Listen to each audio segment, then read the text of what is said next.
Hello అండి. Welcome to Pragna's kitchen. ఈరోజు అందరికీ ఎంతో ఇష్టమైనటువంటి బ్రేక్‌ఫాస్ట్ రెసిపీ అదే మైసూర్ బోండా. దీన్ని మైసూర్ బజ్జీ అని కూడా అంటారండి. ఈ మైసూర్ బోండాని ఇంట్లోనే చాలా టేస్టీ ఇంకా పర్ఫెక్ట్‌గా ఎలా ప్రిపేర్ చేసుకోవాలో చూసేద్దామండి. చిన్ని చిన్న టిప్స్ ఫాలో అయ్యి గనక ప్రిపేర్ చేసుకున్నారంటే గనక మన ఇంట్లోనే మైసూర్ బోండా అనేది చాలా పర్ఫెక్ట్‌గా ప్రిపేర్ చేసుకోవచ్చు. సో, మరి ఈ వీడియోని స్కిప్ చేయకుండా చివరి వరకు చూసేయండి. మరి దీన్ని ఎలా ప్రిపేర్ చేసుకోవాలో ఒకసారి చూసేద్దాం. ఇంకా లేట్ చేయకుండా వీడియోలోకి వెళ్ళిపోదామండి. ముందుగా ఒక బౌల్ తీసుకొని మెజర్‌మెంట్ కోసం ఒకటే కప్పుని వాడండి. ఒక కప్పు పెరుగుని తీసుకుంటున్నాను. అలాగే ఈ పెరుగులోకి హాఫ్ టీ స్పూన్ వంట సోడా వేసుకోవాలి. ఈ సోడా అనేది కంపల్సరీ వేసుకోవాలండి. మీకు సోడా ఏమాత్రం తగ్గినా కూడా మీకు మైసూర్ బోండా అనేది పొంగదు. అలాగే అంత పర్ఫెక్ట్‌గా రాదు. అలాగే ఒక half teaspoon baking powder కూడా వేసుకొని ఇందులోకి 1 ½ టీ స్పూన్ ఆయిల్ కూడా వేసుకోవాలి.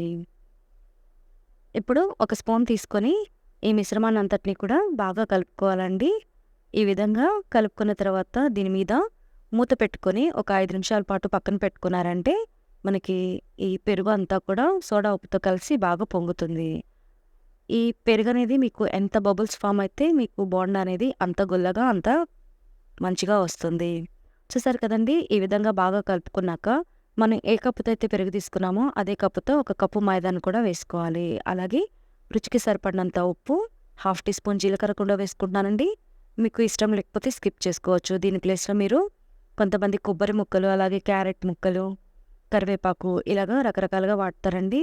మీకు ఇష్టం ఉంటే వేసుకోండి, లేదంటే స్కిప్ చేసుకోండి. ఇప్పుడు ఒక స్పూన్‌తో దీన్ని బాగా కలుపుకోవాలండి. అలాగే మరీ ఎక్కువ వాటర్ కాకుండా జస్ట్ ఒక 2 టేబుల్ స్పూన్లు అట్లా వాటర్ యాడ్ చేసుకొని కొద్ది కొద్దిగా కలుపుకుంటూ ఉండండి. ఎందుకంటే మనకి బోండా మిక్స్చర్ అనేది ఈ విధంగా ఉంటేనే పర్ఫెక్ట్‌గా వస్తుందండి. పల్చగా అయిపోయిందంటే గనక పిండి మీకు చక్కగా రాదు. ఈ విధంగా ఒక 10 నిమిషాల పాటు దీన్ని ఈ విధంగా బాగా కలుపుకుంటూ ఉండాలి.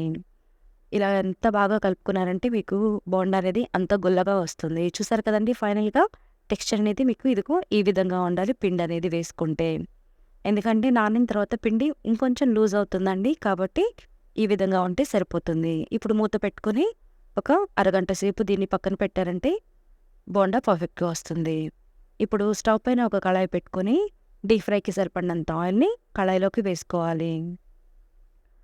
ఈ ఆయిల్ హీట్ అయిన తర్వాత మనం ప్రిపేర్ చేసుకున్న మైదా పిండిని ఇందులోకి వేసుకోవాలండి. మనం ఫ్రీగా తిప్పుకోవడానికి ఎన్ని బోండాలైతే పడతాయో అన్ని బోండాలు ఇందులోకి వేసుకోవాలి.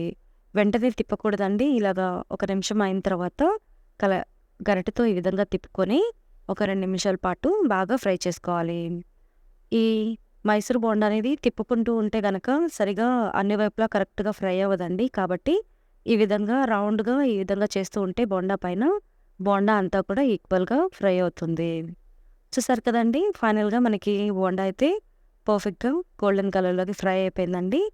ఇప్పుడు దీన్ని ఒక గరిటెతో కనుక తీసుకొని వేడి వేడిగా కొబ్బరి చట్నీతో సర్వ్ చేసుకున్నారంటే ఎంతో టేస్టీగా ఉండే మైసూర్ బోండా రెడీ.